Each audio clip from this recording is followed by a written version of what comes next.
a violent confrontation in the heart of Washington, D.C., and it involves the National Guard. The suspect? An Afghan national. Today, we're breaking down how this one single incident managed to ignite a political firestorm that's now raging across the entire country. Okay, so this story, it's got a lot of layers, right? And tons of speculation flying around. So let's just cut through all that noise and get right to it. What do we actually know for sure? All right, first things first, let's break down exactly what went down on the ground in D.C. according to those initial official reports. You know, when you look at how this all played out, what really jumps out is just how fast everything happened. I mean, based on what we're being told, this wasn't some big planned thing. It starts as a totally routine patrol, and then boom, it goes from a verbal argument to shots fired in what seems like minutes. It just escalated incredibly quickly before the suspect was finally taken into custody. Okay, so that's the incident itself. Now let's get into the investigation. Because, and this is the key part, the second the suspect's identity came out, this thing just exploded. It went from being a local crime story to a massive national security conversation, like overnight. And really, one question just took over everything. The news, the political chatter, you name it. It's the question that turned this whole thing into a national headline. So who was the suspect? So here's the rundown of what's been confirmed. We know he's an Afghan national. We know he came into the U.S. legally, and he wasn't on any terror watch list. But, and this is the million-dollar question that officials haven't answered yet, was he part of that huge 2021 evacuation, Operation Allies Welcome? That one little detail, still unconfirmed, is basically what the entire firestorm is revolving around. And this chart really just lays it all out, right? You see the basic facts up top, all confirmed. But look at the bottom half. Motive? Still under investigation. Terror links? Not confirmed. And you see the FBI and DHS are involved. That tells you everything you need to know. They're not treating this as just another local crime. This is a potential national security issue, period. Okay, so to really get why this one incident blew up into such a massive national debate, we have to talk about a specific government program, because it's right at the heart of all of this. Right, Operation Allies Welcome, or OAW for short.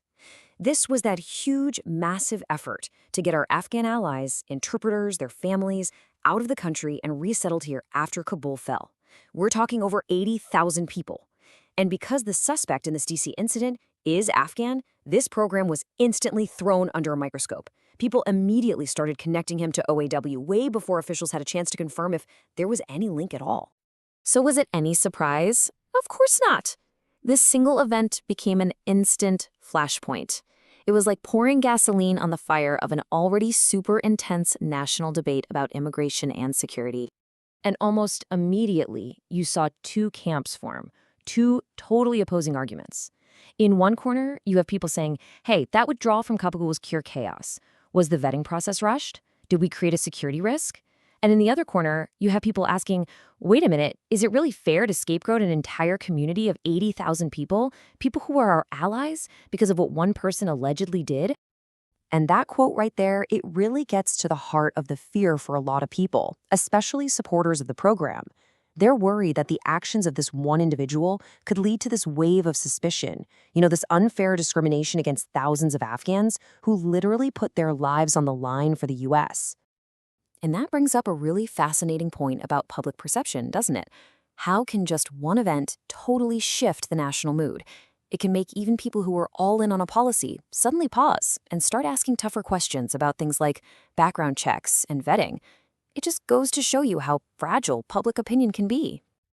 Okay, so the investigation is still rolling, the politicians are still debating, so what happens next? What are the actual real-world consequences we might see from this?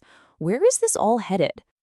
I mean, think about it. Your typical crime doesn't end up sparking congressional hearings and a massive national debate. But this case, it's just different. You've got this perfect storm of factors. The suspect's background, the National Guard being involved, the political climate. It all meant this was guaranteed to have huge national fallout. So what can we expect down the road? Well, experts are kind of pointing to a three-step process.